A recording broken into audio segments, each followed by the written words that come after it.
Another point is to clarify the staff members, the stakeholders, and others' roles in the process. People need to know what they will be contributing to the organization and what they are responsible for.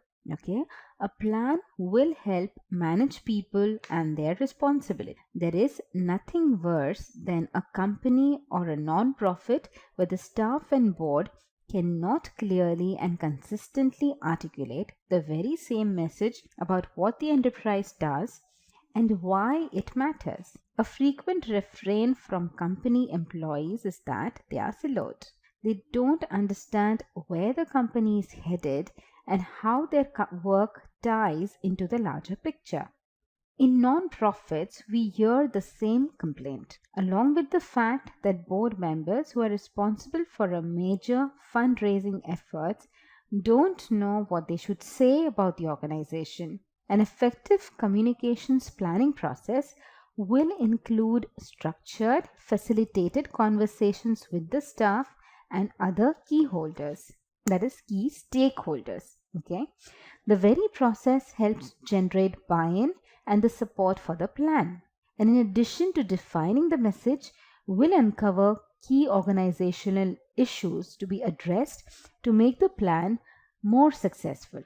To develop, now you also need a communications plan to develop creativity and camaraderie among your team. Involving many people in the planning process will bring in different perspectives and diversity of thought. So you need to bring in staff, stakeholders, constituents, interns, and junior staff members.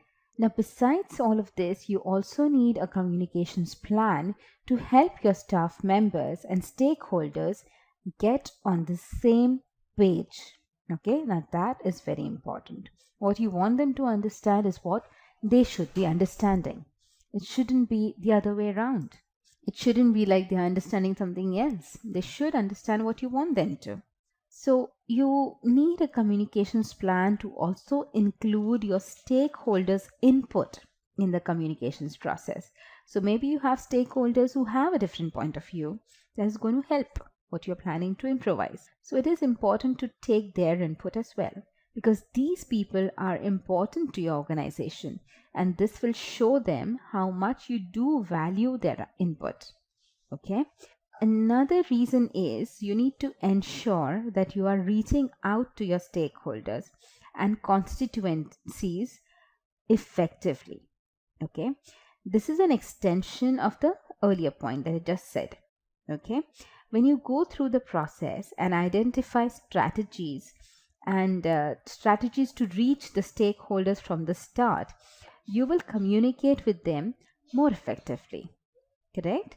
This will also create a scenario in which they are willing to give you honest feedback so that you can adjust your strategy accordingly. Now, besides this, you need a communication plan to allow everyone on your team to have a stake in your success. Correct? Getting involved in the process and integrating participants' opinions brings in a sense of ownership. You need a communications plan to gauge your plan's success and areas that need strengthening. Okay. Now, organizations will often do a mid-course review to determine strengths, weaknesses, and obstacles, and then create and implement new approaches. So you can develop a unique, tailored evaluation strategy that will gather the information you need to improve your plan. With companies and organizations carefully watching their budget, a communications plan also provides a yardstick to measure how well strategies are working. Everyone is searching for metrics these days.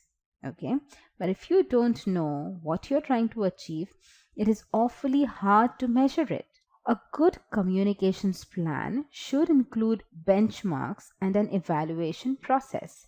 In that way, if you're going off course or a particular strategy isn't working, you can make a mid-course correction.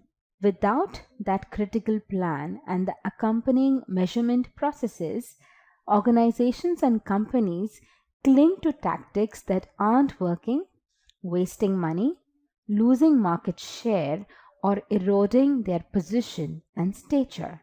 Now, the key to communications planning is know that a simple document in and of itself is not the end game.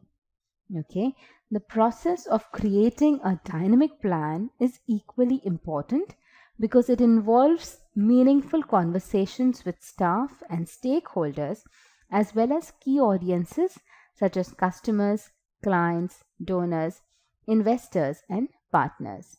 And the plan sets the stage for the ongoing but a well strategized series of events to keep your team on point and on target. In a future blog, we'll talk about how to create an effective communications plan. Okay. Nike's "Just Do It" tagline, okay, that makes sense some of the time. Okay, if you're standing at the end of the high dive with a line of people waiting behind you, you might as well take the plunge. If you suddenly see the girl or the guy of your dreams getting up to leave at the next metro stop, you better get your butt off the seat and at least say hello. Correct? On the other hand, if you have invited 15 people to share your multi-course home-cooked Thanksgiving dinner and you're standing at a marathon starting line or heading into a military battle, let's hope you have done some work on a strategy beforehand. Yeah, successful business communications requires pre-planning just like that. Okay, today's increasingly complex communications environment moves at lightning speed. Okay, windows of opportunity open and close in hours instead of days. Attention competition is fierce, while attention spans are fleeting. Any misstep will leave its footprint indefinitely in a digital world that cannot be controlled or erased. Okay, so before launching a business, introducing a product or service, or starting a campaign meant to build a long-term relationship with key stakeholders, you need a plan, a fully integrated public relations, marketing, and internal communications plan that will help ensure your target audiences receive and understand and act on your messages at the right time. Growing, changing companies inevitably experience breakdowns in communication.